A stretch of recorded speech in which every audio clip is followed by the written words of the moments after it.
गुरु प्यारी साध संगत जी, राधा स्वामी जी। संगत जी, उधर कनाडा में बाबा जी की मौजूदगी से संगत धन्य हो रही है और इधर डेरा ब्यास में एक बेहद अहम घोषणा कर दी गई है। डेरा प्रबंधन की तरफ से ये खास ऐलान किया गया है कि अब कोई भी सत्संग में आना चाहता है तो एक जरूरी कार्य करने होगा। आखिर क्या है वह जरूरी कार्य? डेरा ब्यास की ये घोषणा किस लिए की गई है, सब कुछ इस वीडियो में आपको बताएंगे। कल कनाडा के सवाल जवाब भी आपको हम सुनाएंगे। जवाब हम पहले ही चैनल पर अपलोड कर चुके हैं जी। सवाल जवाब शुरू करने से पहले आपसे विनती है कि कमेंट में राधा स्वामी जी जरूर लिखें जी।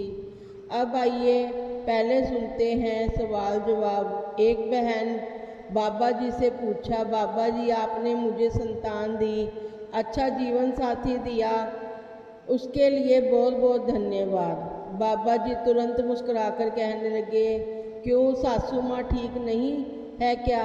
वो बहन बोली, नहीं बाबा जी वो भी बहुत अच्छी हैं। बाबा जी ने कहा तो फिर सब बढ़िया है। यह सुनकर बाबा जी और संगत जी हंसने लगे। फिर उसी बहन ने भावुक होकर, बाबा जी सब कुछ लोग कुछ बोलते हैं, भले वो सच ही बोले तब भी मुझे बहुत दुख होता है, मैं बहुत जल्दी दुखी हो जाती हूँ, मैं क्या करूँ?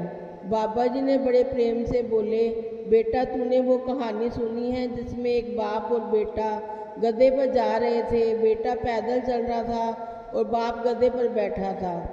तो लोग कहने लगे, देखो बाप खुद बैठा है और बच्चों को पैदल चला रहा है। फिर बाप उतर गया और बेटा गधे पर बैठ गया। तो लोग बोले, क्या ज़माना आ गया है, बच्चा बैठा है और बाप पैदल चल रहा है। फिर दोनों ही गधे से उतर गए और पैदल चलने लगे। तो लोग फिर बोले, कितने मूर्ख हैं, गधा साथ है फिर भी कोई नहीं बैठा। फिर दोनों गधे पर बैठ गए। तो लोग कहने लगे, देखो जालिमों को, गरीब गधे की जान लेकर ले रहेंगे।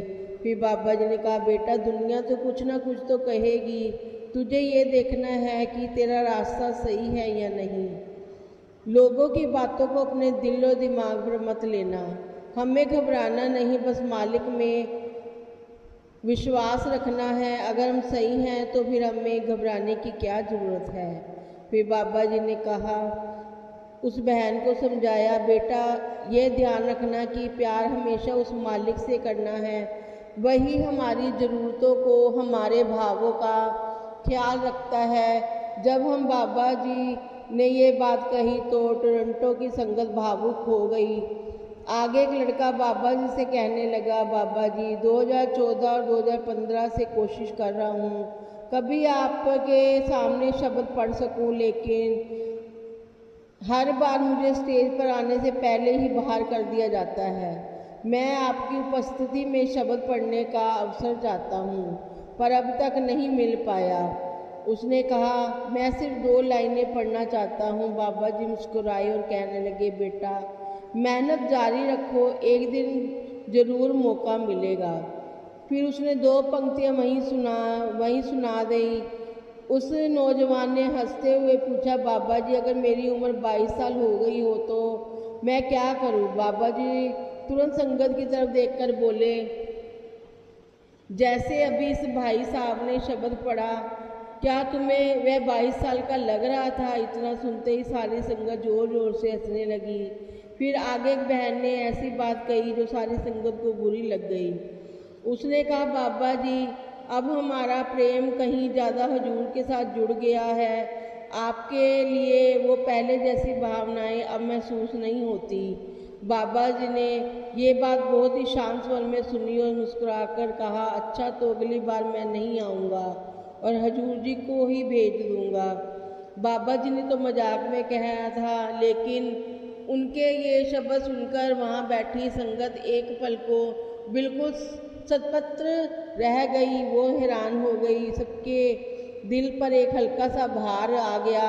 कई लोगों की आंखें भर आईं।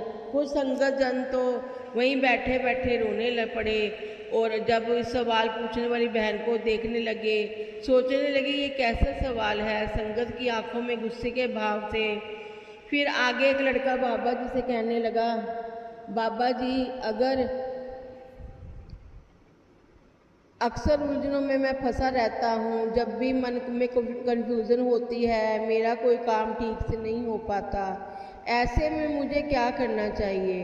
मैं कैसे आगे बढ़ूँ? बाबा जी ने बड़ी ही सरलता से जवाब दिया, बेटा जो करना है पहले उसे सोच लो। जो मन में ठानोगे वही करोगे, और जब एक बार फैसला कर लिया तो उसे कमज़ोर मत पड़ने दो। नकारात्मकता से बचो, सोच को साफ रखो और खुद को आगे बढ़ाने की कोशिश करते रहो। बाबा जी ने कहा, हमें जो भी मिलेगा वो हमारे कर्मों के अनुसार ही मिलेगा। इसके बाद बाबा जी ने हजूर महाराज जी के एक प्रवचन का जिक्र किया। हजूर जी ने कहा था कि नामदान ये हमारी सबसे बड़ी दौलत है, हमारी असली संपत्ति है। बाकी सब जो यहाँ पर इस संसार में है वो सब झूठ है। फिर आगे किसी ने भजन सिमरन से जुड़ा हुआ सवाल पूछा। इस सवाल पर बाबा जी ने हजूर जी को जवाब देने को कहा तो हजूर जी ने बड़ी ही गंभीरता से जवाब दिया, अगर भजन सिमरन करते हुए तुम्हें कोई अनुभूति होती है या कुछ महसूस होता है तो उसे किसी और से साझा मत करना। इस अनुभव को अपने भीतर संजो कर रखना, कोशिश करना कि उसे भीतर ही बचा सको। यह बात बाबा जी बार बार समझाते हैं, आत्मिक अनुभव को भीतर बनाए रखो। ये कुछ ही सवाल जवाब हमारे तक पहुंच पाए हैं। और फिर कल शाम को बाबा जी और हजूर जी दोनों ने ही टोरंटो में संगत को पैदल दर्शन दिए। बाबा जी ने सेंटर में सेवादारों से भेंट की, प्रसाद बांटा और पूरे सेंटर में बाबा जी ने विजिट भी की। और सेंटर से जाते टाइम बाबा जी ने कार से निकलते हुए भी संगत को दर्शन दिए। संगत जी अब इसके बाद अगले महीने बाबा जी फिर से लंदन जा रहे हैं और अब हयास बाग में दर्शन और सवाल जवाब कार्यक्रम होने में है। आइए अब इस महत्वपूर्ण सूचना की तरफ जाते हैं जो ब्यास डेरे की तरफ से जारी की गई है। और भंडारे पर जाने से पहले ये सूचना को जरूर सुनकर अमल में लाना चाहिए। बहुत बड़ी घोषणा यह है कि जो भी श्रद्धालु सितंबर के भंडारे में डेरा ब्यास आना चाहते हैं, कृपया इस जानकारी को ध्यान से सुने क्योंकि ये बहुत ही आवश्यक और जरूरी सूचना है। लोक सेवा डेरा ब्यास में 30 अगस्त 2025 से लेकर 28 सितंबर 2025 तक चलाई जाएगी। इस दौरान सेवादारों को 2 शिफ्टों में बांटा गया है। पहली शिफ्ट 30 अगस्त 2025 से 13 सितंबर 2025 तक चलेगी और जो सेवादार पहली शिफ्ट में आएंगे उन्हें 15 दिन की सेवा के लिए आमंत्रित किया जाएगा। बैच उन्हें 28 अगस्त 2025 के दोपहर तक ही मिल सकेंगे।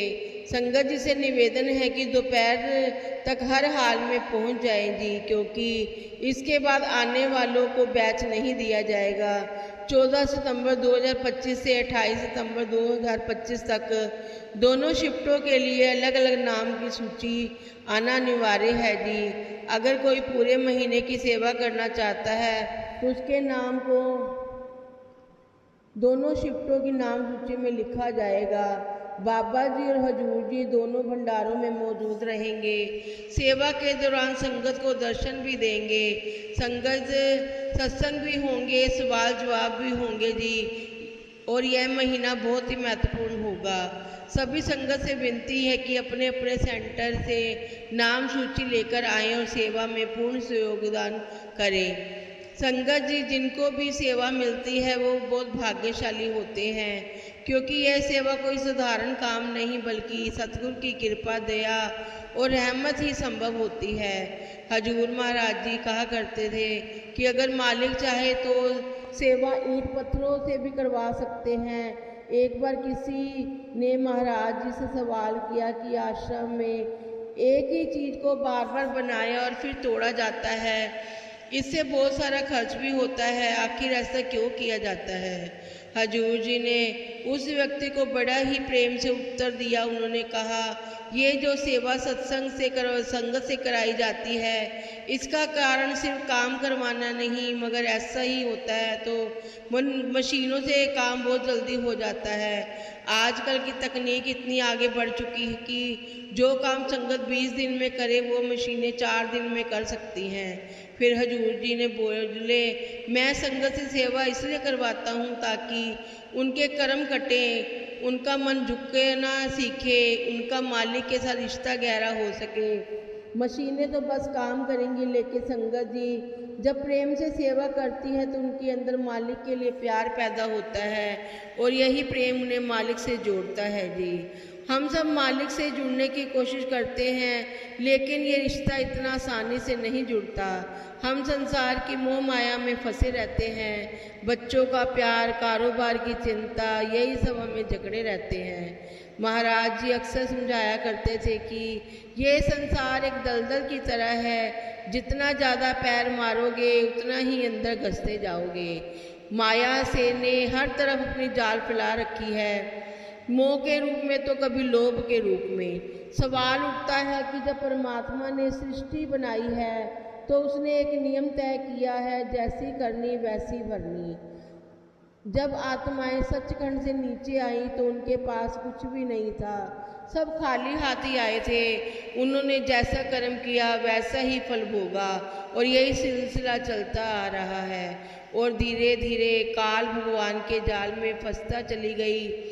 जब परमात्मा ने देखा कि आत्माएं काल के चक्कर में उलझी पड़ी हैं तो उसने खुद गुरु के रूप में इस धरती पर आना तय किया। यही कारण है कि हम उसे दयाल कहते हैं। मीराबाई भी कहती है कि तुम सुनो दयाल हमारी अर्जी, चरण लगाओ तो तुम्हारी मर्जी। अर्थात मालिक अपने चरणों से लगाना चाहे तभी हम जुड़ सकते हैं। हम सिर्फ अरदास करते हैं, बाकी सब उसकी मौत से ही होगा। जब सतगुरु दयाल बनकर आते हैं तब हमें संसार की सच्चाई बताते हैं, हमें चिताते हैं कि इस दुनिया में उलझे मत रहो, बल्कि मालिक की भक्ति करो। लेकिन हमारी हालत यह है कि हम मोह की मीठी नींद में सोए हुए हैं। महाराज जी बार बार हमें समझाते हैं, हमें नामदान भी देते हैं, लेकिन हम अपने भारी कर्मों के से उस राह पर टिक नहीं पाते। फिर भी मालिक हमसे इतना प्रेम करते हैं कि हमारे बुरे कर्मों को नज़रअंदाज करते हैं। सतगुरु हमें सत्संग के माध्यम से बार बार समझाते हैं कि जब हम गुरुमुखों की संगत में जाते हैं तो हमें बताया जाता है एक ही मालिक है, पलटू एक को एक है, दूजा है ना कोई। इस एक को समझ पाना आसान नहीं। हर किसी ने अपने ढंग से नाम दे दिया। किसी ने शिव कहा, किसी ने अल्लाह, किसी ने गॉड, और हम राधा स्वामी कह देते हैं। लेकिन उस परम सत्ता की गहराई कोई नहीं जान पाया। जो जान गया वो बोलता नहीं, और जो बोल रहा है वह भी जानने की कोशिश कर रहा है। इसलिए संत महापुरुष जब इस धरती पर आते हैं तो हमें अपने सत्संगों से चिताते हैं। जब चिताते हैं तभी हमारा ध्यान परमार्थ की ओर मुड़ता है और हम मालिक की ओर बढ़ते हैं। बाबा जी हमसे जो प्रेम करते हैं वो केवल इसलिए करते हैं कि ताकि हम मालिक से जुड़ सकें। परमार्थ हमारे भीतर है, बाहर नहीं। किसी ने कल कनाडा में जब सवाल पूछा कि बाबा जी लगता है कि हमारा प्यार हजूर जी के साथ बढ़ गया है, आपके साथ कम हो गया है, लेकिन सतगुरु के सामने कोई भी बिना उसकी मर्जी के खड़ा नहीं हो सकता। कोई भी इसकी मर्जी के बिना सवाल नहीं पूछ सकता। सतगुरु के सामने वही खड़ा होता है जिसे वह खुद चाहते हैं कि यह मुझसे सवाल पूछे। दुनिया में हर चीज़ के लिए कोई ना कोई बहाना बनता है। ऐसे ही सतगुरु कभी खुद सीधे कुछ नहीं कहते, किसी बहाने से कहते हैं, किसी के जरिए से बात कहलवाते हैं। ये सब सतगुरु की योजना का ही हिस्सा है, इसमें किसी का दोष नहीं। आखिर में गुरु की मौज है, उसकी रज़ा है, उसे किस किस रूप में अपने पास ले जाए ये उनकी मर्जी है। गुरु को सबसे बड़ी खुशी क्या है? भजन सिमरन, और हमें बस भजन सिमरन पर ही ध्यान देना है। बस भजन सिमरन करना है। अब बाबा जी के वापस इंडिया आने में सिर्फ 1 महीना बचा है। जो संगत सितंबर डेरे में जा रही है उन्हें अभी से बधाई है। इस वीडियो को यहीं ख़त्म करते हैं और अपनी प्यारी साध संगत जी से विनती करते हैं कि इस चैनल को लाइक, सब्सक्राइब, शेयर